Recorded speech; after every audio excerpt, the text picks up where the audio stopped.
Okay friends, last video में हमने 40 question देख लिए थे। अब हम आगे क्वेश्चन ट्राई करते हैं कि कैसे होंगे, हाउ टू अटेम्प्ट देम और कैसे उनको एनालाइज करते हैं।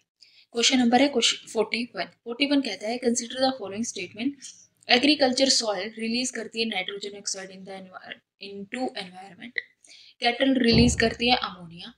पोल्ट्री इंडस्ट्री रिलीज करती है reactive nitrogen compounds in the environment. तो क्या होगा, देखो, एग्रीकल्चर सोइल से नाइट्रोजन ऑक्साइड एनवायरनमेंट में आते हैं, बिल्कुल सही बात है।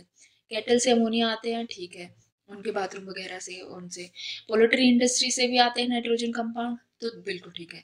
यानी अगर मतलब इसमें ये है कि अब आप सोचने जाओगे कि आते हैं नहीं आते हैं, तो ये सब इतना नहीं सोचना, इतना दिमाग नहीं लगाना है वहां पे। तो ये चीज मान के चलने की हाँ आते हैं, ठीक है।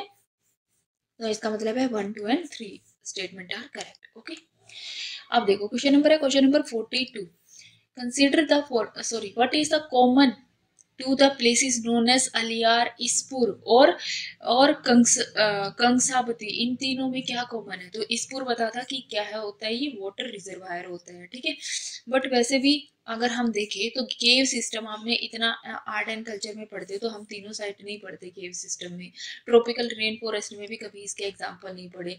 बचे हैं यूरेनियम और वाटर रिजर्वायर। अब यूरेनियम के रिसेंटली इतने डिपॉजिट भी नहीं मिलते कि वो आपको 3 लोकेशंस दे दे, तो बचता है क्या? Water reservoir. अगर फिर भी आपको मतलब आइडिया नहीं है तो उस हिसाब से चलना है। समटाइम क्या होता है कि आपकी अपनी नॉलेज पे भी आपको ट्रस्ट होना बहुत जरूरी है।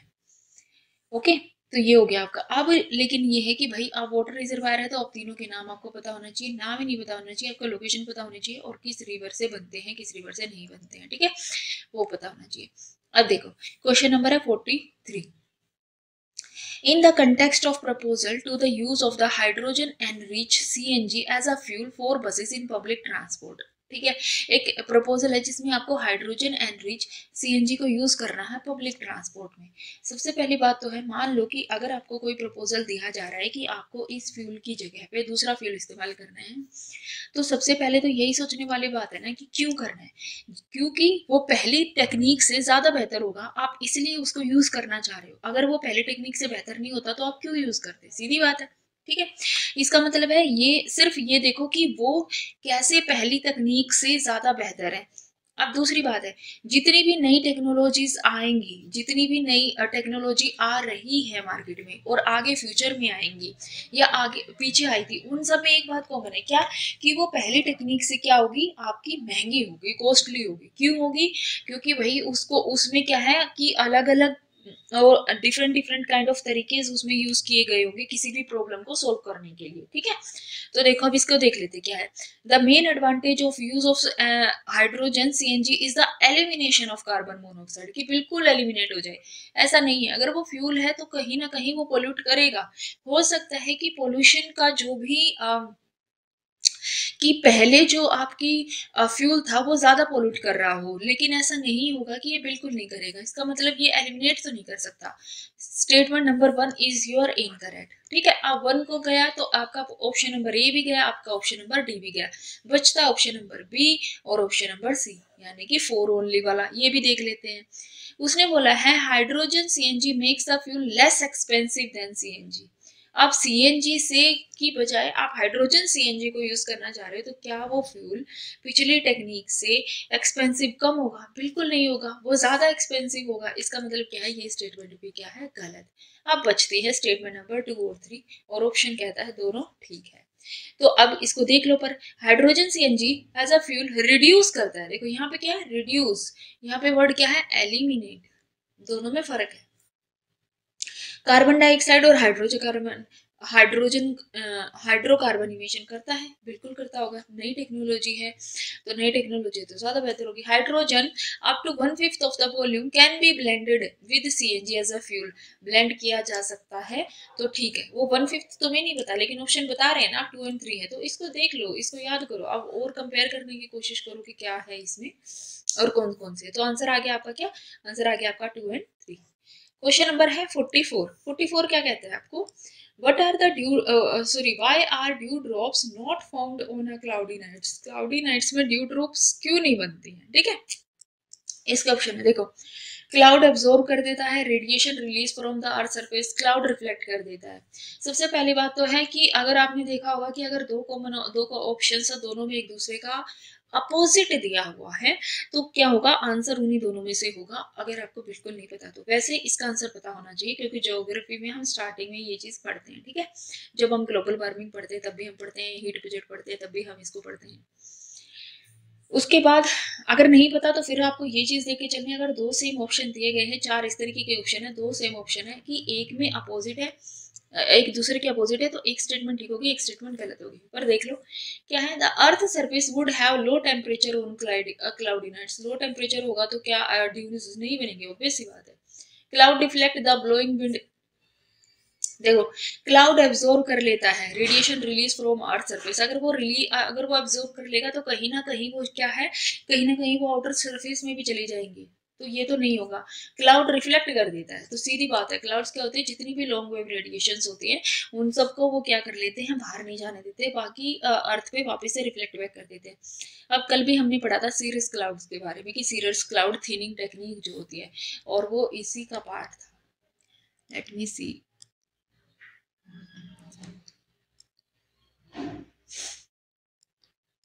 ये कौन सा क्वेश्चन नंबर था, ये रहा क्वेश्चन नंबर 25। सीरस क्लाउड के बारे में पूछा, यहाँ भी उन्होंने क्लाउड के बारे में पूछा, क्लाउड थिनिंग है। उसके बाद से फिर से आप आज क्वेश्चन कर रहे हो, तो आज का क्वेश्चन भी आपका किसके बारे में बात कर रहा है, आप क्लाउड्स के बारे में बात कर रहे हैं, ठीक है। तो मतलब फिर वो वाली बात है कि जब एक ही क्वेश्चन पेपर में भले ही वो आपसे सीरस क्लाउड नहीं पूछ रहा, बट वो क्लाउड्स वाला टॉपिक आपसे पूछ रहा है, तो इसका मतलब क्या है, वो थीम कितनी इंपॉर्टेंट हो जाती है। फिर उसके बाद अगर आप नहीं कर रहे या उस थीम के लिए प्रिपेयर नहीं हो आगे आने वाले क्वेश्चंस के लिए, जैसे 2022 में या 21 में वो क्वेश्चन था हाई क्लाउड लो क्लाउड वाला क्वेश्चन था, तो फिर वो यूपीएससी की गलती थोड़ी ना, वो हमारी गलती है। क्वेश्चन नंबर है 45th। The 44th Constitution Amendment to the Constitution of India introduce an article placing the election of Prime Minister beyond judicial review। अगर ये भी नहीं पता कौन से कॉन्स्टिट्यूशन अमेंडमेंट से है, तो ये तो पता है कि इंदिरा गांधी की जब इलेक्शंस को सुप्रीम कोर्ट ने नल वॉइड घोषित किया था तभी इमरजेंसी लगी थी। तो इस तरीके का कि प्रेसिडेंट जो प्राइम मिनिस्टर के इलेक्शन से जुडिशियल रिव्यू में नहीं होंगे, ये उनके अलावा कौन लेके आएगा, तो ये स्टेटमेंट आपकी गलत हो जाती है, ठीक है, और वैसे भी फैक्ट हो जाता है। सुप्रीम कोर्ट ने स्ट्रक डाउन कर दिया था 99th कॉन्स्टिट्यूशन अमेंडमेंट, क्योंकि वो एनजेसी से रिलेटेड था, तो ये तो स्टेटमेंट आपकी क्या है, ठीक है, ठीक है। अब आपको देखना है कि क्या प्राइम मिनिस्टर के जो इलेक्शंस होते हैं वो इलेक्शंस क्या जुडिशियल रिव्यू के अंदर आते हैं या नहीं आते हैं, ये आपका काम है। 44th की बात कर रहा है वो देख लो, 99th किया है 2019 में उन्होंने पूछ लिया कि उन्होंने स्ट्रक डाउन किया था, तो वो उसके प्रोविजन पूछ सकता है, तो थोड़ा बहुत जो है चीजों को ध्यान रखना चाहिए कि क्या हो रहा है। ओके, ठीक है। अब देखो क्वेश्चन नंबर है आपका 46। क्वेश्चन नंबर 46 क्या कहता है, बहुत बड़ा क्वेश्चन है देखने में, बट ये क्या है, वो इस तरीके के क्वेश्चन क्या होते हैं, इजी होते हैं। अब देख लो सबसे पहले क्या है, 1 2 3 3 एंड 4, 1 3 एंड 4। देखो इसमें क्या होता है कि अगर नहीं भी पता, फिर ऑप्शंस से आप कैसे देखते हो कि आपको पता है बी सी और डी, ये कह रहा है 3 3 3 यानी 3 ठीक है, इसकी प्रोबेबिलिटी 4 ऑप्शन की प्रोबेबिलिटी भी 50% है, ठीक है। 1 ऑप्शन की प्रोबेबिलिटी भी 50% है, ऑप्शन नंबर 2 की प्रोबेबिलिटी सबसे कम है, इसका मतलब है चांसेस होंगे कि ऑप्शन नंबर 2 जो है आपका गलत हो जाएगा, और 75% प्रोबेबिलिटी है ठीक होने की ऑप्शन नंबर 3 की। इसका मतलब ये कि अगर आपको चूज करना पड़े 2 और 3 में से, तो आप किसको चूज करोगे, आप 3 को चूज करोगे कि 3 की पॉसिबिलिटी ज्यादा है ठीक होने की, ठीक है। समटाइम उल्टा भी होता है चीजें, बट वो ना क्वेश्चन पे डिपेंड करता है, अब ये चीजें होंगी, देखो कैसे हो जाती है। अगर मैं देखूं क्वेश्चन नंबर 2, पहले स्टेटमेंट नंबर 2 ही देख लेते हैं। The constitution of India defines, वो क्या कर रहा है, वो डिफाइन कर रहा है और गिव डिटेल दे रहा है कि what constitute incapacity and proved misbehaviour of जजेस। क्या ऐसा है, वो आपको बता रहा है कि उनको हटाने की प्रोसेस में इनकैपेसिटी प्रूव्ड मिसबिहेवियर आता है, बट ना वो उसको डिफाइन कर रहा है ना ही वो डिटेल देता है। आपके कॉन्स्टिट्यूशन में हर किसी के लिए प्रोविजन है, बट क्या उनके डिटेल्स होंगी, क्या प्रोसीजर होंगे, क्या चीज होगी, उसकी शक्ति किसको दी गई है, पावर दी गई है पार्लियामेंट को। ऑप्शन नंबर 2 गया, ये खत्म हो गया। अब बचता है क्या, अब हम देख लेते हैं ऑप्शन नंबर क्या कहते हैं 1, तो आंसर निकलने के चांसेस बढ़ जाएंगे, ठीक है। The motion of impeach of a जज of the supreme court of India can not be rejected. वो रिजेक्ट नहीं कर सकता जो भी मोशन आप लेके आओगे सुप्रीम कोर्ट के जज को हटाने के, by the speaker of the Lok Sabha. क्यों नहीं कर सकता? फिर लोकसभा के स्पीकर की जो डिस्क्रिशनरी पावर है वो कहाँ चली गई? तो ऐसा नहीं है ना कि अगर आप कोई मोशन लेके आ रहे हो किसी के अगेंस्ट भी या कोई और भी, तो स्पीकर जो है वो उसको क्या करेगा? खारिज नहीं कर सकता, वो बिल्कुल खारिज कर सकता, वो उसका अपना राइट है। तो यानी ऑप्शन नंबर 1 भी गया। तीसरा देख लो, तीसरा तो ऑब्वियस सी बात है, फिर ठीक ही है। या तो बचता क्या है, अगर 1 भी गया तो ये वाला ऑप्शन भी गया, तो ये गया, तीसरा तो ठीक ही हो गया। पर तीसरा कहता है क्या है? The detail of the process of the impeachment of जजेस of supreme court is are given in. नहीं पता था, कोई बात नहीं, अब आपको पता चल गया, ये ऑप्शन करेक्ट है। तो देख लो कि इसकी जो इम्पीचमेंट की डिटेल है। अब पहला ऑप्शन नंबर 2 क्या कहता है? देखो, दो में कहा कि वहां डिटेल दी गई है, ठीक है। इम्पीचमेंट की डिटेल यहाँ दी गई है कि ये पर्टिकुलर इनकेपेसिटी और प्रूव मिसबिहेवियर, ये दो बेस है जिस पे आप हटा सकते हो, और इसकी डिटेल कॉन्स्टिट्यूशन में दी गई है। दूसरा ये कहता है, और तीसरा कहता है इसकी डिटेल यहाँ दी गई है। अब जब कॉन्स्टिट्यूशन में नहीं है और दूसरा ऑप्शन कहता है यहाँ दी गई है, तो इसका सीधा सा मतलब ये भी होता है कि ऑप्शन नंबर 2 और ऑप्शन नंबर 3 जो होते हैं वो कॉम्प्लीमेंट्री नहीं होते, कॉन्ट्राडिक्टरी स्टेटमेंट है। एक गलत होगी तो दूसरा सही होगा ही होगा, तो ये ठीक हो जाती है। अब उसके बाद क्या है? अगर मोशन है इम्पीचमेंट ऑफ ए जज is taken up for the vote, the law require the motion to be backed by each house of the parliament and supported by a majority of total membership of that house and by not less than 2/3 of the total member of the house present and voting. तो ये भी सही है, special majority से जाना पड़ेगा आपको 368 के अंतर्गत। तो इसका मतलब क्या है? 3 and 4 is your correct statement.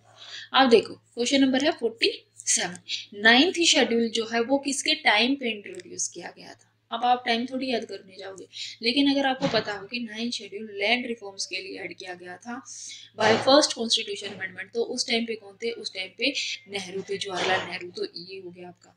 अब देखो ये सबसे मतलब ये फिर वो एक तरीका है ये प्रूफ करने का कि क्वेश्चंस रिपीट होते हैं। हालांकि मैंने इसी क्वेश्चन पेपर में बता दिया कि एक थीम पे, जैसे पहले मुगल वाली थीम रिपीट हुई थी, क्लाउड्स वाली थीम रिपीट हुई थी। अब देखो, under the schedule of the constitution of India can transfer of tribal land to private party for mining be declared null and void. यानी कि ट्राइबल लैंड को, प्राइवेट प्रॉपर्टीज को जो है प्राइवेट लोगों को आप ट्रांसफर नहीं कर सकते। ये पहले क्वेश्चन देख लेते हैं, ठीक है। 2, अब देखो ये क्वेश्चन नंबर क्या कह रहा है आपका। अगर मैं इसका थोड़ा साइज बढ़ा दूं आपके लिए, देखो ये क्या कह रहे हैं? If a particular area is boat under 5th schedule के अंतर्गत कोई एरिया आ जाता है तो कौन सी स्टेटमेंट सही? इसमें क्या कहा है? This would prevent transfer of land of tribal people. तो ये दिख रहा है, ये क्वेश्चन आपसे क्या है कि वो फिर रोकता है। और ये 2019 का क्वेश्चन था जो अभी वाला क्वेश्चन है, और ये 2022 का क्वेश्चन है, यानी क्वेश्चन रिपीट होते हैं, ठीक है। समझ में आ गया? ये सेम क्वेश्चन है।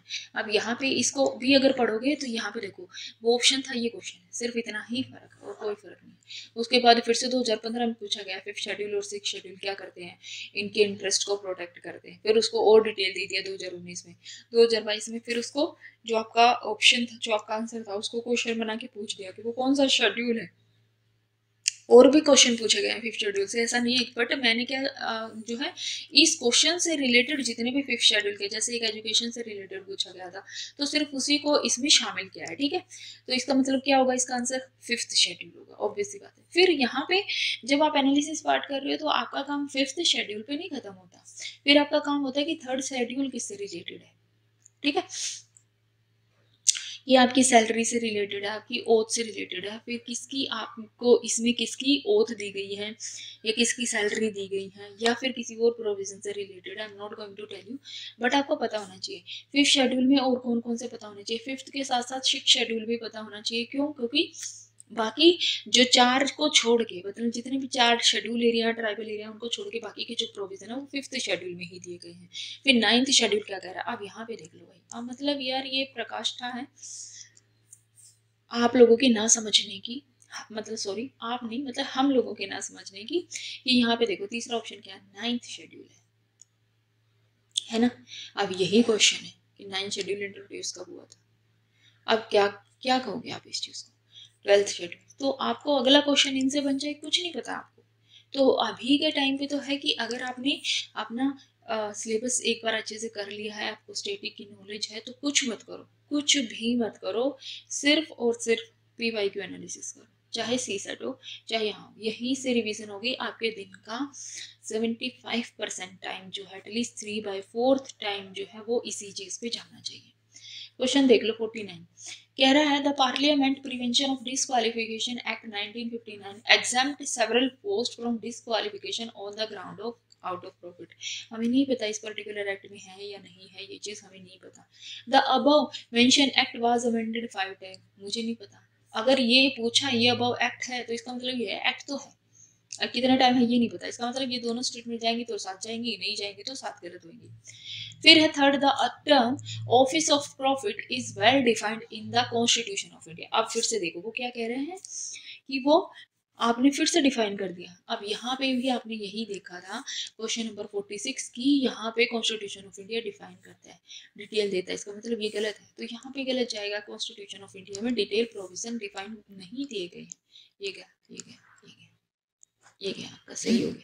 ठीक है, अब आप ना इसमें ये नहीं बोलोगे कि देखो तीन तीन तो 3 बार आ रहा था इसलिए 75% पॉसिबिलिटी है, भाई दो 3 बार आ रहा है, इसका मतलब ये है कि यहाँ पे क्या था, आपका सिंगल ऑप्शन ऐसा है जो 3 बार आ रहा है, यहाँ पे आपके 2 ऑप्शन ऐसे हैं जो 3 बार आ रहे हैं, इसका मतलब दोनों में से एक तो एलिमिनेट होगा। ठीक है, ये क्या होता है, जब आप ऑप्शंस क्वेश्चन देखते जाओगे ना तो हर क्वेश्चन का अप्रोच अलग हो जाते हैं, हर क्वेश्चन को करने का आपका तरीका अलग हो जाता है। फिर आपको देखो यहाँ पे यही तो डिफरेंस है, यहाँ पे 75% पर्टिकुलर होता है, यहाँ पे 75% दो है।